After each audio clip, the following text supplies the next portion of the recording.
Bueno, buenas tardes a todas y a todas por estar presentes en este nuevo seminario de salud laboral organizado por el Centro CISAL.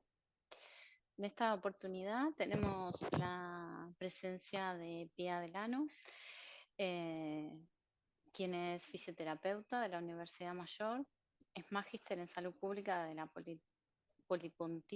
Pontificia Universidad Católica de Chile y es alumna predoctoral en el Centro de Investigación en Salud Laboral de la Universidad Pompeu Fabra. Bueno, hoy nos va a presentar su investigación más reciente, que es el COVID persistente en profesionales de la salud y cómo ha afectado su desempeño laboral. Le cedemos la palabra. Si pueden apagar los micrófonos, les agradecemos.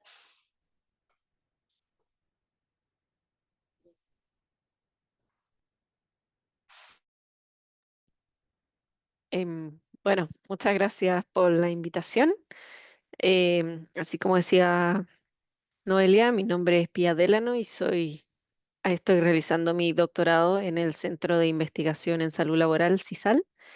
Y hoy día vengo a hablar sobre una investigación que realicé en una pasantía a la Imperial College London sobre el programa que tienen ellos de seguimiento de eh, COVID y COVID persistente.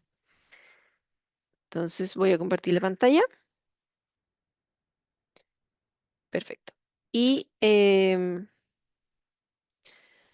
bueno, este estudio se titula Long COVID en trabajadores de salud y trabajadores esenciales. Es un estudio de métodos mixtos que realizamos en base a esta gran base de datos de estudio que es REACT.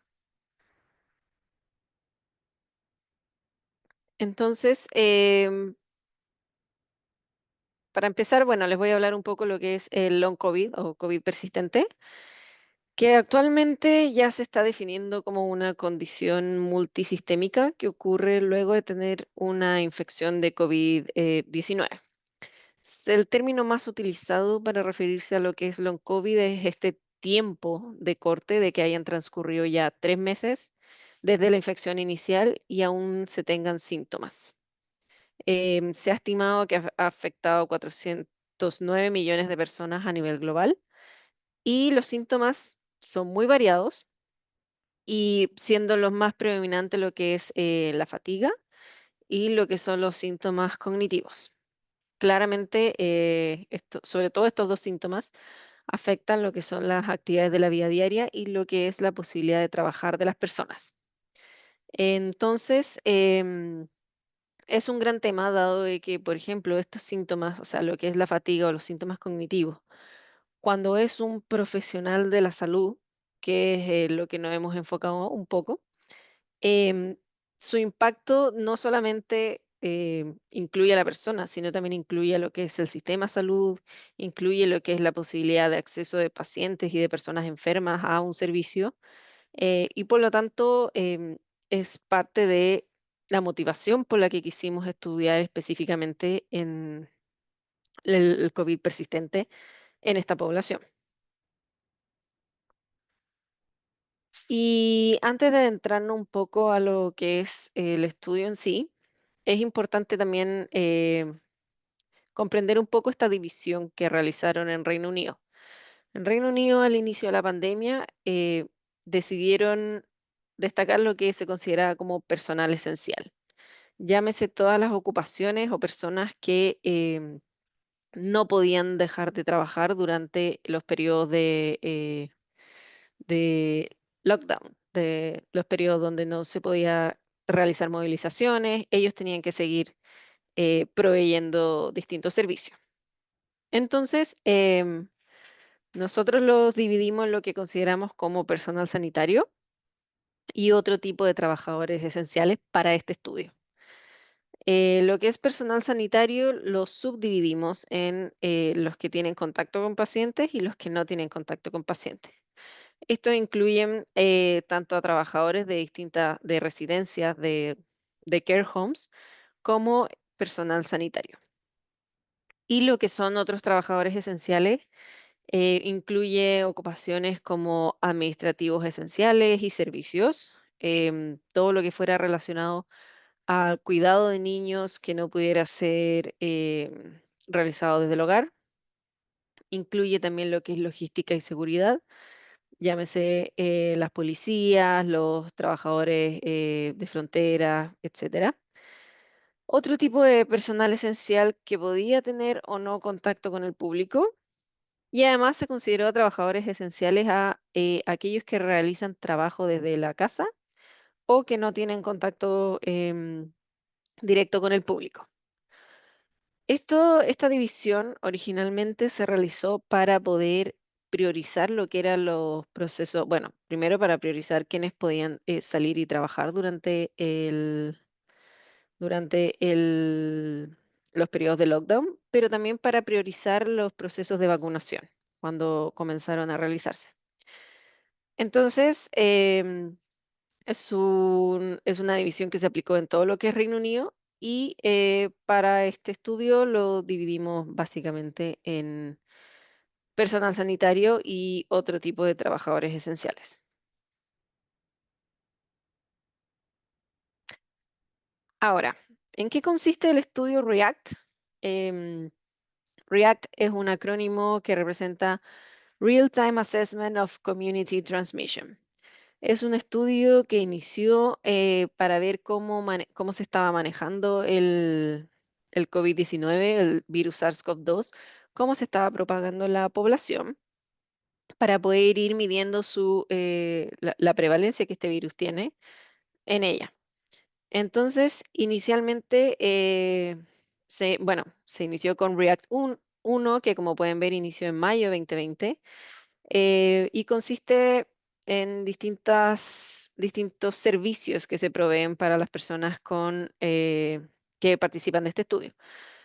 Para más detalle lo pueden buscar en la página web también, pero por ejemplo en el React 1 y React 2 lo que se realizaba era, por ejemplo, PCRs a domicilio y se iba registrando y se iba además realizando una encuesta de distintos datos para ir recabando información sobre las personas que se veían afectadas con COVID-19. Después evolucionó a React 2, donde, como pueden ver, ya el objetivo va evolucionando a medida que evoluciona la pandemia y se ve lo que es la cero prevalencia de anticuerpos en la comunidad de Inglaterra.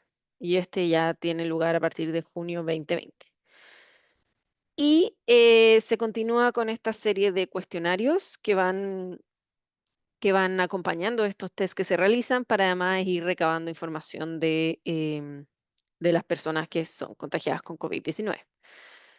Pero empezaron a surgir, sobre todo en esta época, ciertos casos de personas con COVID persistente que aún continúan con síntomas a pesar de haber transcurrido bastante tiempo desde su infección inicial.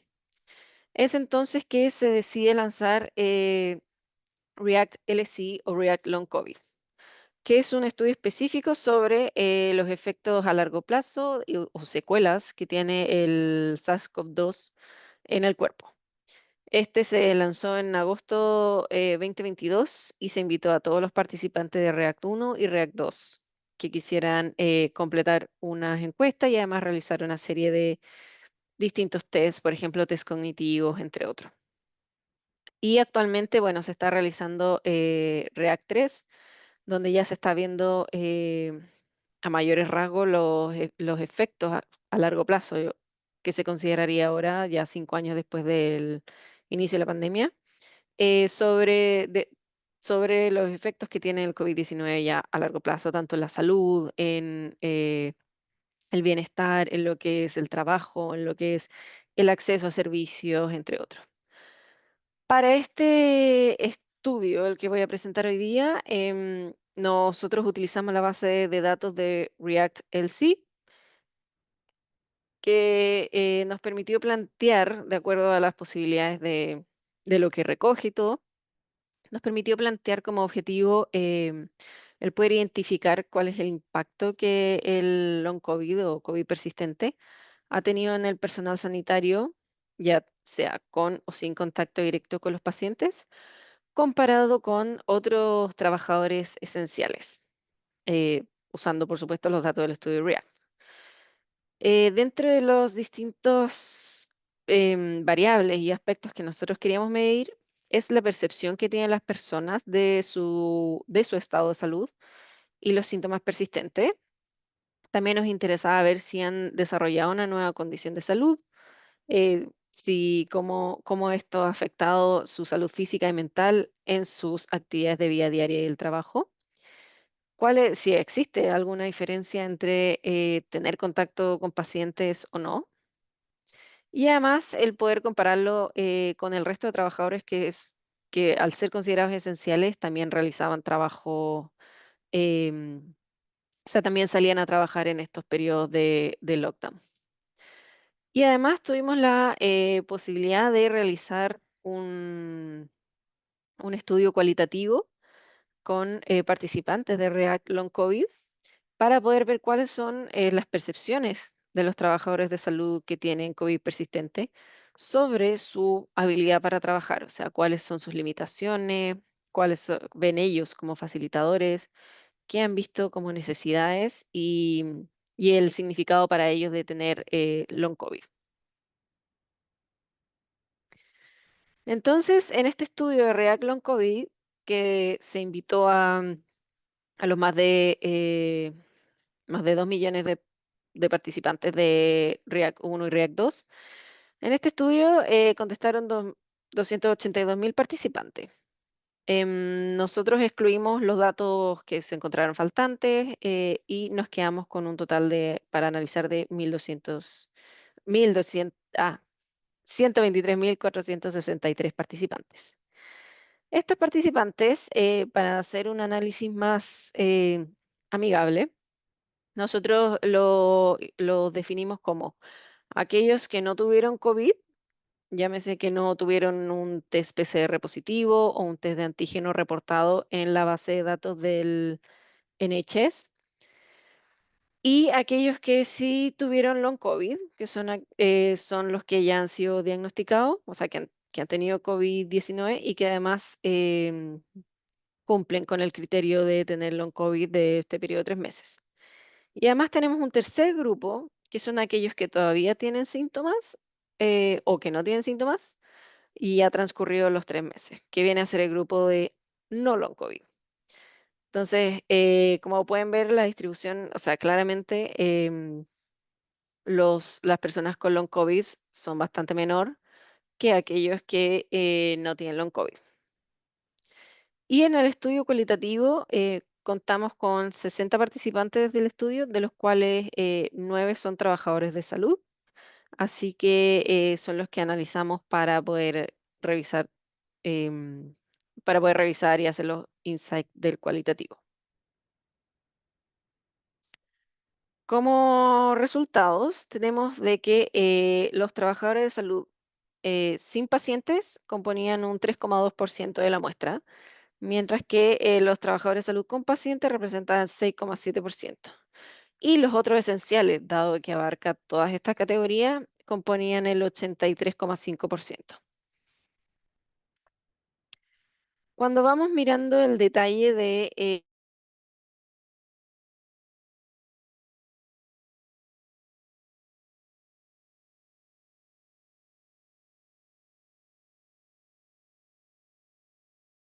em,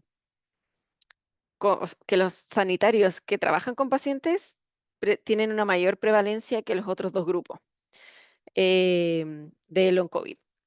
Y además podemos notar de que existe, al parecer, una diferencia entre lo que es ser trabajador sanitario versus ser otro tipo de trabajador esencial respecto al género, dado que las mujeres presentan mucha mayor prevalencia en ambos grupos de sanitarios comparado con el grupo de otro tipo de trabajadores esenciales. Respecto a la edad, y esto es bastante similar a lo que está descrito en la literatura, no hay mucha variación, se ve que los grupos de mayor edad presentan mayor prevalencia, eh, pero esto no es algo que se repita tan directamente en lo que es los grupos de otro tipo de trabajadores esenciales. Es bastante más parejo la distribución etaria en este grupo que lo es en los sanitarios.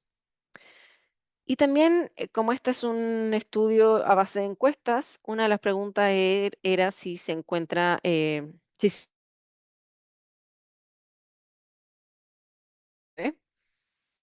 Podemos ver que los grupos tanto los grupos, o sea, los grupos de trabajadores de salud que atienden pacientes son los que menos refieren sentirse recuperados con un 24%. En cambio, los otros esenciales y los sanitarios que sí ven pacientes, o sea, que no ven pacientes, perdón, presentan un leve mayor porcentaje de sentirse completamente recuperados de este COVID-19. Sin embargo, los tres grupos presentan porcentajes bastante bajos de sentirse completamente recuperado. Uy, perdón. Cuando vamos viendo un poco más detallado ciertas preguntas, por ejemplo, vemos que respecto a la pregunta de si los síntomas de long COVID estaban limitando sus actividades de la vida diaria, podemos ver que los tres grupos presentan un alto porcentaje de que estos síntomas están limitando su actividad en la vida diaria. O sea, tenemos, por ejemplo, los trabajadores de salud que ven pacientes, un 57% refiere que un poco de los síntomas, o sea, un poco de su actividad en la vida diaria se ve afectada por síntomas de long COVID, mientras que un 23% dice que bastante. O sea, tenemos casi un 70% de los tres grupos que al final están presentando síntomas que están afectando sus actividades de la vida diaria, pero de que por lo visto siguen trabajando igual. Lo mismo sucede cuando vemos las respuestas respecto a si hay problemas para realizar actividades habituales.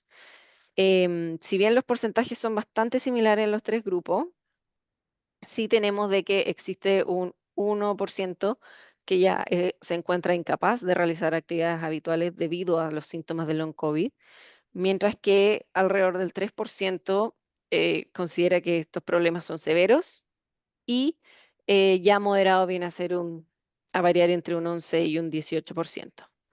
Entonces, son porcentajes que finalmente son porcentajes de la población trabajadora que no están, o sea, que están o no están participando, no se sienten incapaz de realizar sus actividades habituales, incluyendo trabajar, o que lo hacen aún así teniendo problemas para poder hacerlo.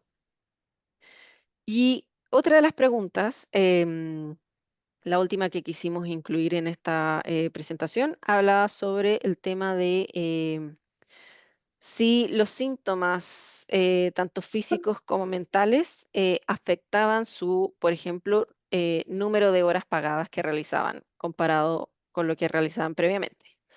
Y aquí vemos que los trabajadores sanitarios que trabajan con pacientes, o sea, un 35% ha visto su número de horas pagadas afectado debido a síntomas de COVID persistente, mientras que en trabajadores sanitarios sin contacto directo con pacientes, este número llega a 28% y en otro tipo de trabajadores esenciales un 27%.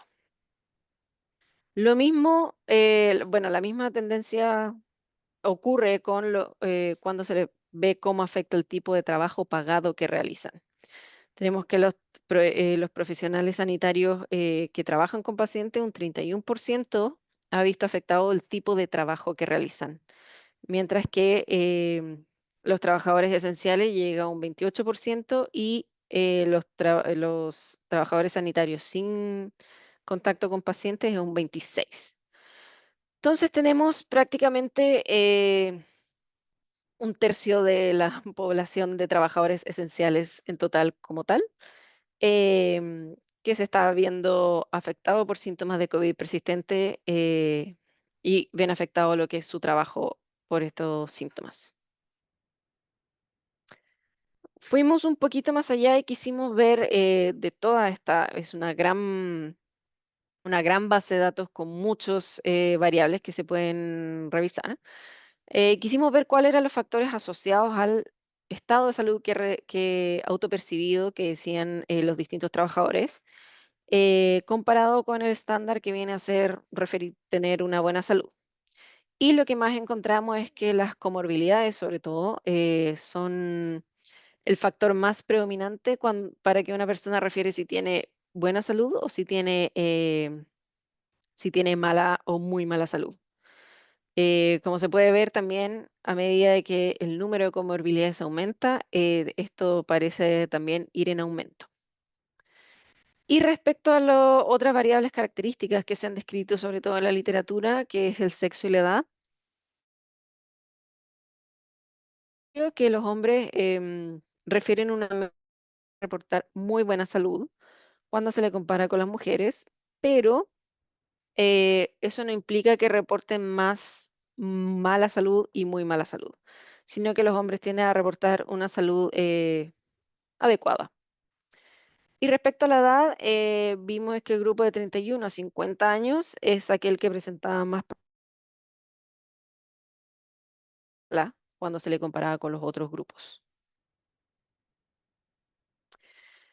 Y a esto le quisimos agregar, bueno, el toque cualitativo que da un poco más de, amplía la visión sobre todos los números que he hablado.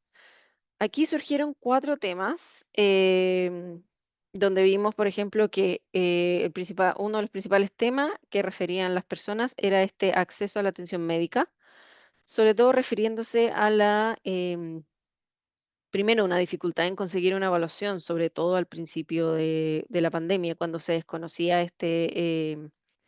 esta situación de COVID persistente.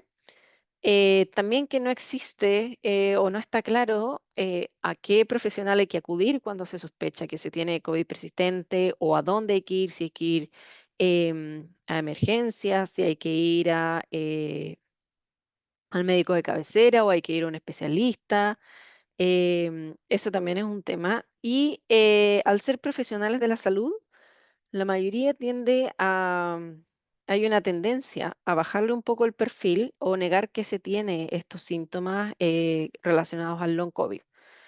Em, Todo esto, por supuesto, genera una frustración con la atención, así que con la atención recibida, dado de que no les queda claro cuáles son finalmente si tienen esta enfermedad o no, que consideran que quizás no la tienen. O sea, aquí se puede ver como en una declaración dice como, bueno, te dicen que tienes long COVID, pero que quizás también tienes otras cosas, pero que finalmente es mucho más fácil diagnosticar a veces con long COVID y listo, y dejarlo ahí como ya tienes tu diagnóstico, siguiente paciente, sin ofrecer muchas soluciones, porque tampoco hay mucho tratamiento efectivo y eficaz que se conozca hasta el día de hoy. El segundo aspecto que surgió de estas entrevistas cualitativas fue el tema que tienen los profesionales sanitarios de pasar de ser sanitario a convertirse en paciente. Muchos refieren que existe un antes y un después muy importante, que hay un quiebre marcado desde la infección de COVID-19 y esta no recuperación de síntomas o una recuperación parcial que luego vuelven a caer. Y por supuesto, esto tiene un impacto emocional importante y que incluso algunos lo refirieron como trauma, como que fue un evento traumático al que fueron sometidos. Y sí destacan el tema de que los síntomas cognitivos son los más molestos al momento de querer trabajar o querer retomar el trabajo. Entonces aquí podemos ver una cita de una sanitaria que dice que, o sea, todos los días tiene este brain fog, esta niebla mental y que, por supuesto que es algo que le afecta, o sea, le afecta en la casa, le afecta en el trabajo, le afecta en cualquier instancia y por lo tanto la limita. El tercer tema ya tiene que ver un poco más con el tema laboral directamente, que es este impacto que hay en el desempeño laboral, donde las principales limitaciones que refieren los sanitarios que les impide o que les dificulta realizar su trabajo de la día a día, vienen a ser las limitaciones cognitivas y fatiga. Em, Esto estamos hablando, bueno, de limitaciones cognitivas no necesariamente tan severas, pero de que sí en un contexto de hospital, en un contexto sanitario, puede tener grandes impactos. Em, entonces, por ejemplo, uno de los participantes decía, o sea, el hecho de tener que hacer muchas tareas al mismo tiempo, acordarse de muchas cosas al mismo tiempo, es muy importante para su contexto de trabajo, ya sea de enfermera, de doctor. Pero entonces es muy complicado cuando no logras hacer esas cosas el poder trabajar como un sanitario efectivo y eficiente sin además ser una carga para los demás. También hablan, muchos refieren el hecho de que ellos vuelven a trabajar, incluso antes de tiempo, aunque no estén recuperados.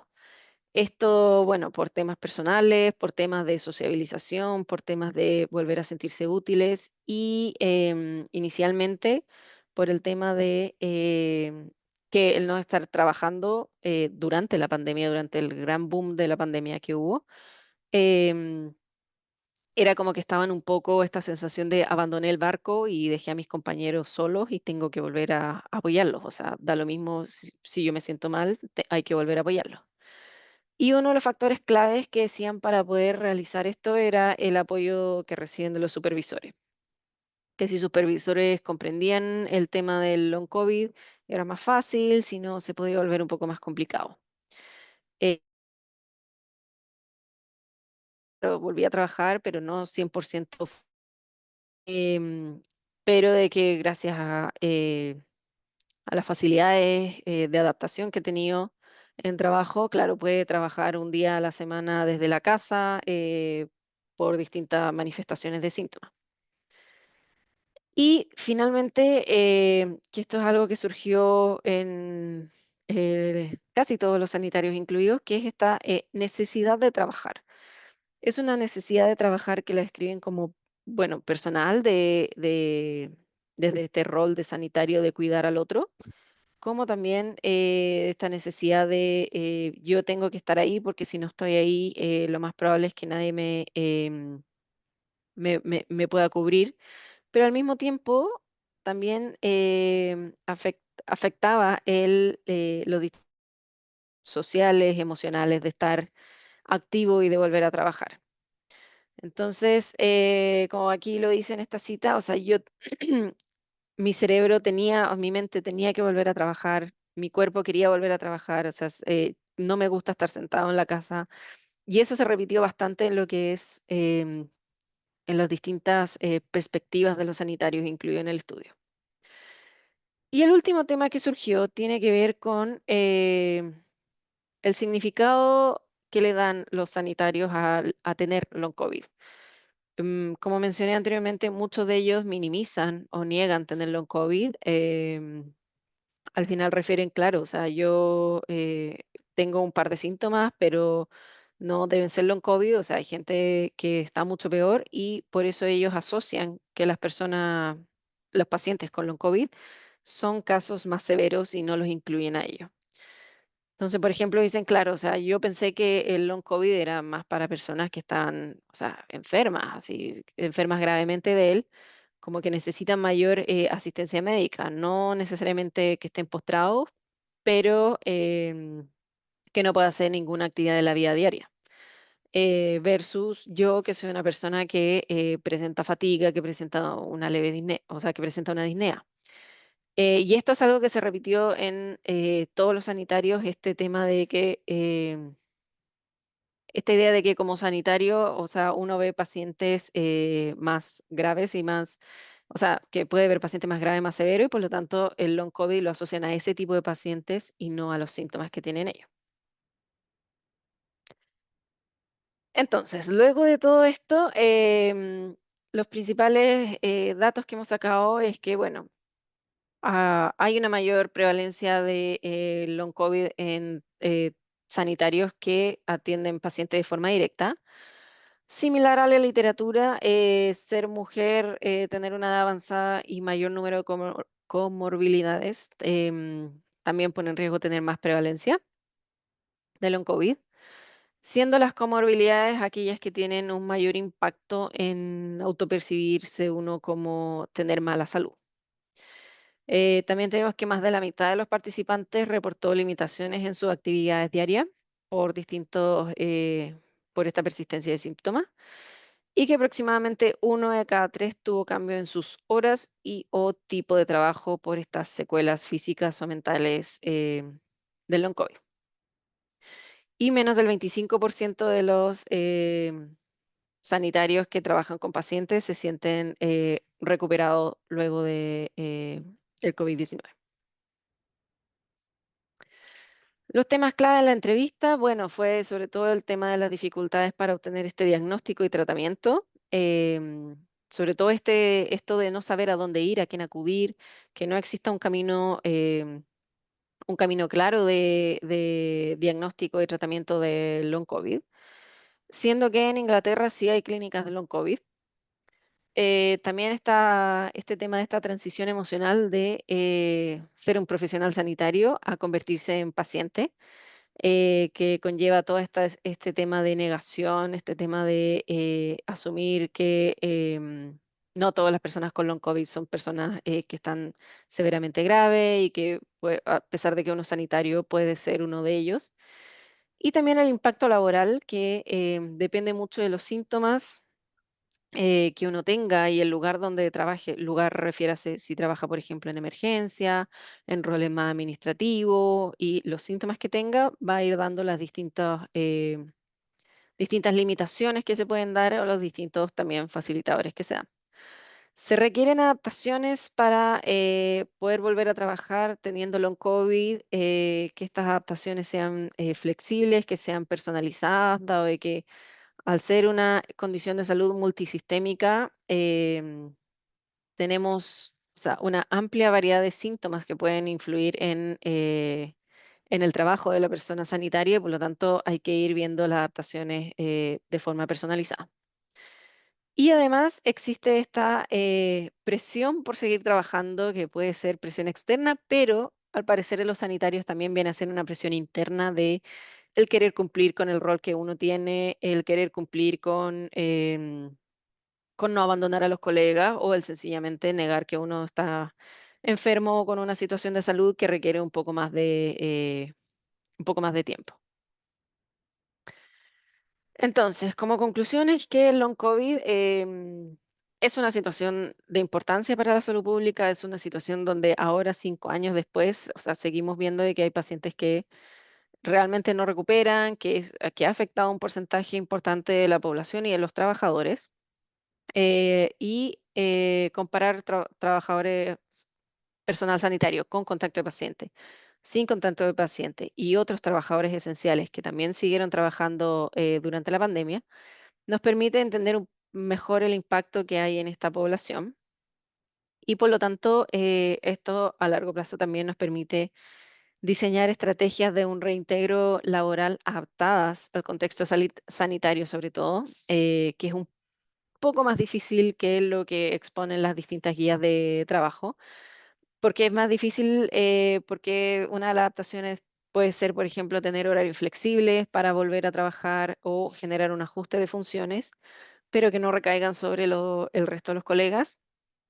Y bastante más desafiante es el tema de reconocer el long COVID como una enfermedad ocupacional, sobre todo en, bueno, personal sanitario y que claramente su contagio de COVID-19 fue en contexto de estar trabajando, de estar en primera línea durante la pandemia. Muchas gracias. Ahí tiene mi mail para cualquier duda, pregunta. Bueno, muchísimas gracias, Pía. La verdad que una presentación increíble, muy clara y bueno, muy interesante y muy actual también. Abrimos el micrófono para las preguntas. En el chat aparecen algunos comentarios. No sé si quisieran hacerlo, por ejemplo, Esther, si quisieras comentarlo o lo leo al comentario. Esther Rodríguez nos comenta, en sanitarios con los COVID durante la fase más mortal de la pandemia les hacía sentir culpa, hay mucho infradiagnóstico, sobre todo en el mundo sanitario, y no solo porque la minimicen los síntomas propios. Sería interesante reportar cuántos de los sanitarios de long COVID han conseguido reconocimiento de la enfermedad como accidente de trabajo o enfermedad profesional, así como una correcta adaptación laboral a su reincorporación en los casos de alta sin recuperación. Eso nos comenta y nos pregunta también de alguna manera. Eh, Esther, no sé si quisieras contestar, Pía.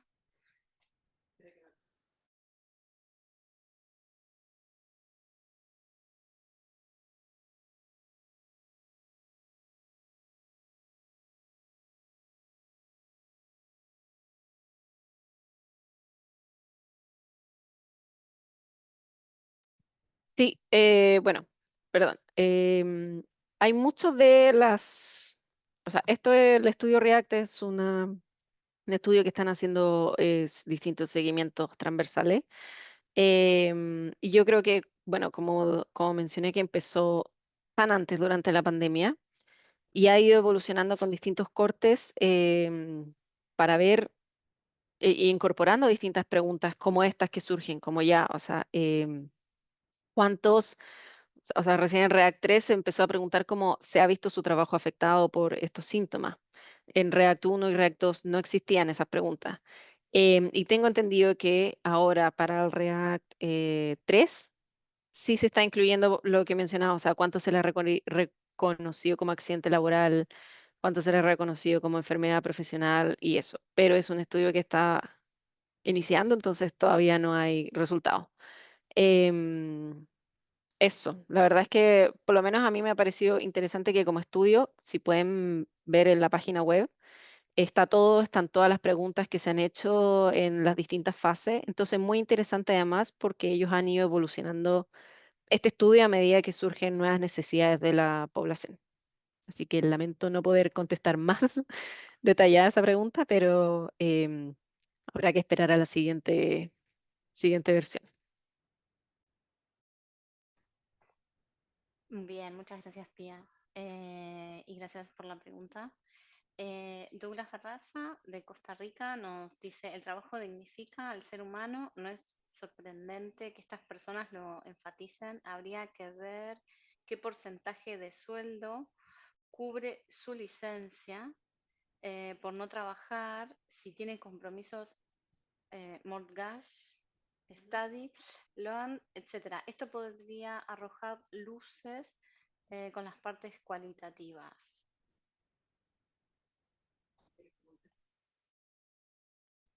Sí, de hecho me parece bastante interesante eso que planteas, porque además, bueno, este estudio, si bien son distintas, la que lo lleva es Imperial, pero lo que han hecho, por ejemplo, es que han podido vincular los datos de las distintas encuestas con los datos del Sistema Nacional de Salud del NHS.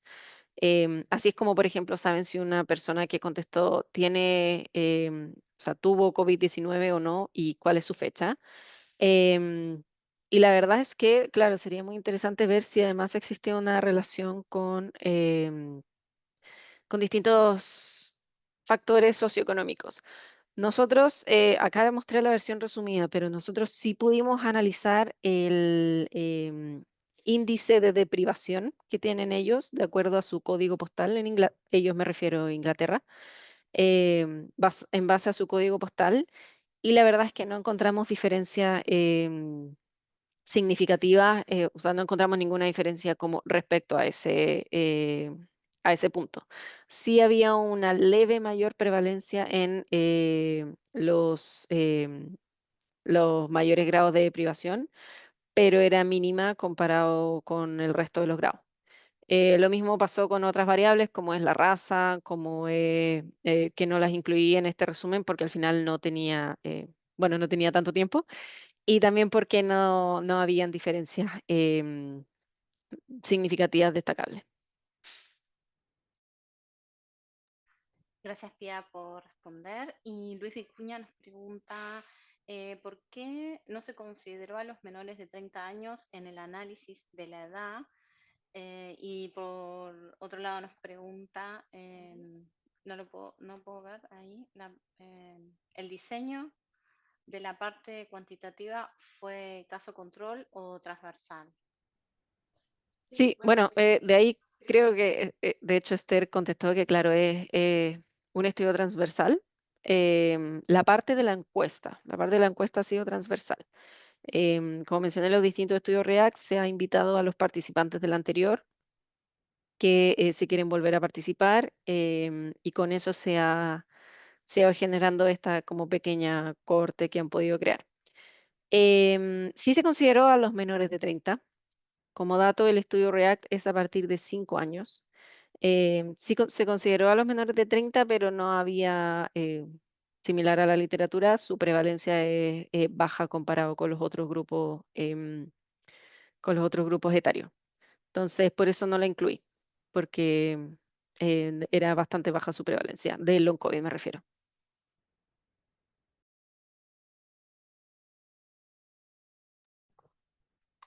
Eh, bueno, Esther nos hace otro aporte. Reconocida como enfermedad, el low COVID es reconocido como enfermedad profesional.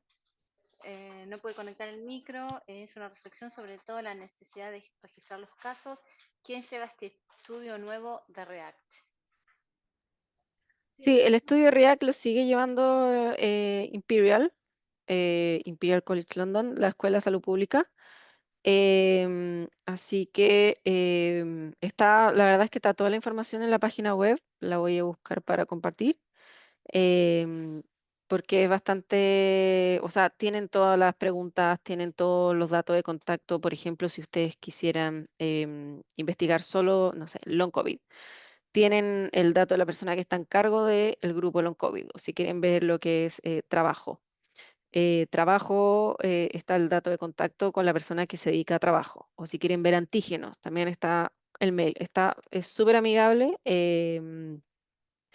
y la verdad es que contestan bastante rápido. Entonces, si quieren, ahí dejé el link para que vean los distintos, em, ¿cómo se dice? Las distintas fases que han hecho y los distintos guiones. Por ejemplo, están los guiones de las entrevistas cualitativas, están los estudios que han realizado también. Entonces, yo los invito a ver, bastante interesante y es un estudio que todavía sigue viendo lo que es el long COVID, que a nivel mundial los que hemos estado en este tema hemos visto cómo se ha ido perdiendo un poco tratando de dejar la pandemia atrás.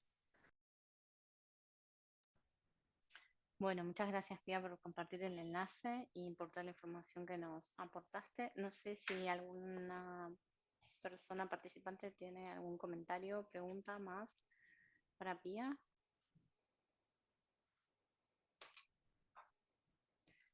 A mí me interesaría saber, Pia, si esta investigación obtuvo alguna publicación como resultado o está en proceso o, bueno, qué decidieron hacer con esta información.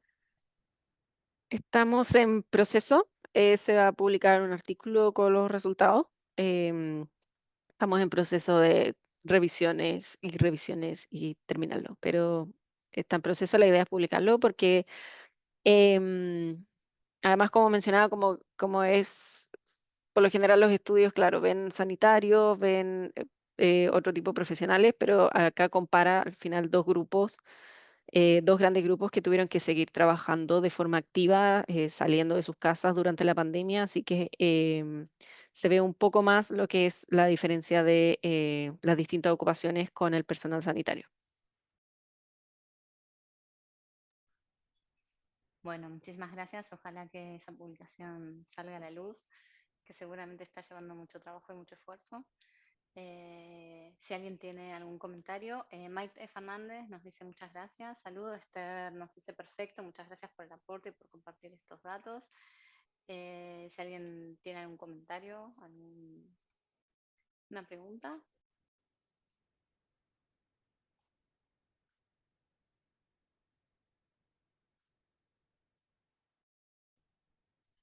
Bueno, si nadie más tiene algo para comentarnos, Agradecemos mucho, mucho, Pía. La verdad es una compañera de trabajo y es un placer que nos hayas presentado hoy tu tema. Y bueno, este video va a quedar grabado, así que pueden acceder a él cuando quieran para volver a consultar cualquier duda que haya quedado. Les mandaremos el enlace. Bueno, y muchas gracias por participar. Hay nuevos mensajes. Tenemos internet un poco raro, me parece, ¿no? Esther nos comenta. eh, Bien, ya contestaste en el correo. Entonces, bueno, María Outset nos dice nos comenta muchas gracias. Bueno, muchas gracias a todas por participar y a todos. Y bueno, estamos en contacto para el próximo seminario, que será en septiembre. Muchas gracias. Gracias, Pía. Y gracias a todos.